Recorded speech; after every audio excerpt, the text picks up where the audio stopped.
This blackhawk is almost completed. Took a while to get that tail fixed.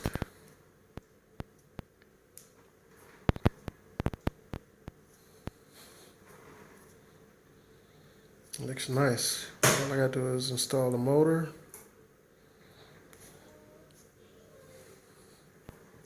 Install the motor, it'll be up and running. And I just gotta get a battery and a charger.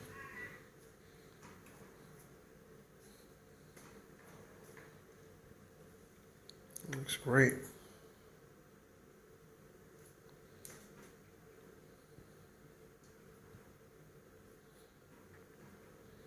I bought the offset tail from Hobby Kings for like maybe $20–30.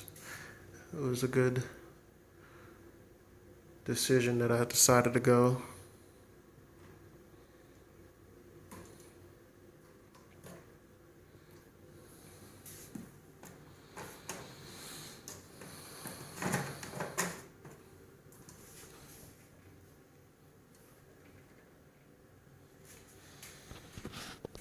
Next time you see it, it'll be fine.